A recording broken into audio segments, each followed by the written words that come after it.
My name's Professor John Moreland, Department of Archaeology at the University of Sheffield. I'm also chair of the university's Castlegate steering group and a member of the Friends of Sheffield Castle. And as an archaeologist, I use lots of sources in my work. Clearly we dig up lots of what we use, but we also use lots of written evidence, and perhaps most or more unexpectedly, we use ancient maps.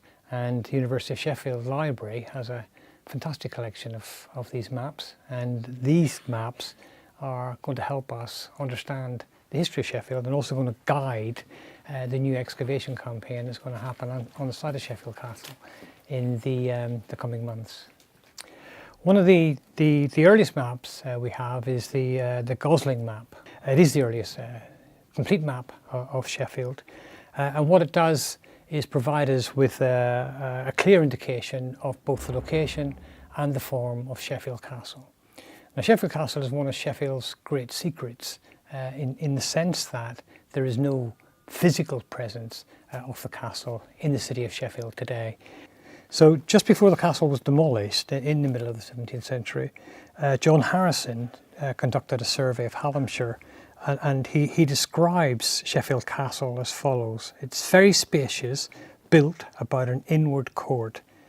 On the south side, an outward courtyard or fold built around with diverse houses of officers as an armoury, barns, stables and diverse lodgings. What the maps make very clear, what the Gosling map makes very clear, first of all, is the location of the castle. Right at the junction of the River Sheaf and the River Don. It's in a low-lying position, but because of that riverside, that bounded on two sides by rivers, because of that location, it's still defensible. So it's in an eminently sensible castle-like position.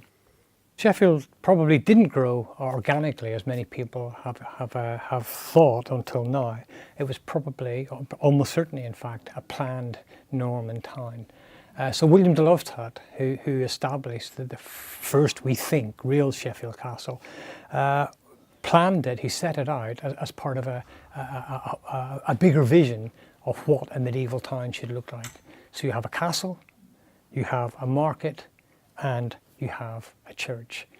Those three components are found in planned Norman towns throughout England and indeed throughout parts of Western Europe as well. And the other thing these maps do is give us an indication of the kind of activities that were going on in Sheffield at that time. And again, if you take a sequence of maps, you can look at how the kinds of activities changes over time. So for example, in Sheffield, on the Gosling map, we have the area called Mill Sands. We know that was certainly an area where one of the first mills in Sheffield was situated, powered by a channel cut through, running from the River Don. And that channel is marked on the maps, the mills are marked on the maps at that time. So for example, anybody from Sheffield will be very familiar with Spittal Hill and wonder perhaps why Spittal Hill is called Spittal Hill. Well, it's called Spittal Hill because William de Lofthout, again, as part of this vision he had for a planned Sheffield town, felt that it needed to have a hospital. And so he founded what's known as St Leonard's Hospital in the area that we now know as Spittal Hill. And of course the word Spittal comes from hospital. And of course Park Hill is a place that'll be familiar to people across Sheffield and to architects actually across the world for the developments that took place there. But in our interest is the fact that it does record the presence of this deer park, which was an essential aspect of medieval lordly life. The other point about the deer park is that it ran up to what we now call Sheffield Manor. And Sheffield Manor there was a house, a residence, a lordly residence, which was the manor, and was one of the homes of Sheffield Castle's most famous resident, if she would like to be called a residence, which was Mary Queen of Scots, who was held prisoner in Sheffield for many years, leading up to her execution. De Lofthout also almost certainly created, what we now know as Ladies' Bridge. So Ladies' Bridge running over the River Don down towards the Wicker. And Ladies Bridge is called Ladies Bridge because on that bridge there almost certainly would have been a chapel to the Virgin Mary. So the lady is the Virgin Mary. The ponds marked on the Gosling Map may well have been fish ponds or whatever associated with the castle. People in Sheffield, people from elsewhere will recognise these as the place on which is now the international swimming venue at Ponds Forge. So it has that name going back from its original purpose in the 12th and 13th centuries. Also, we have on the map Baker Street. Now, Baker Street again giving an immediate clue as to what is going on there. But what about Shude Hill? It's a slightly, or perhaps even very much more opaque place name. What does Shude actually mean? Well, Shude is one of the products of milling. It's the husks that were left behind after oats were milled. So Shude Hill again is referring to that process of milling, and milling perhaps associated with mills, in this case on the River Sheaf. On the Gosling Map we have marked number 14 here. Number 14 is the Market Cross. Now the Market Cross no longer exists, but it's quite clearly marked on here and would have been a central focus of Sheffield in the Middle Ages. But what's interesting about the Market Cross is it seems to have been one of a series of crosses which were in Sheffield at this time, including again marked on the Gosling Map, the Irish Cross.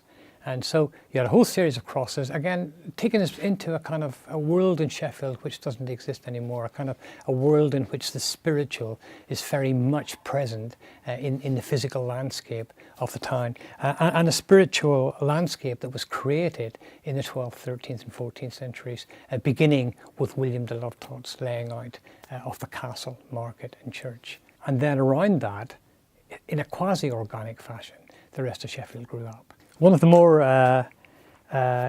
interesting, unusual aspects of the Gosling Map is the way that it depicts what we think were the burgage plots laid out away from the major roads in the medieval period.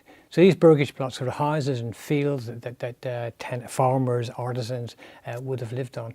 These are depicted, we think, still on the Gosling Map, and very significantly the roads, some of the paths that are marked on the Gosling Map running through these burgage plots are still present in Sheffield today. So this road is modern day Chapel Walk.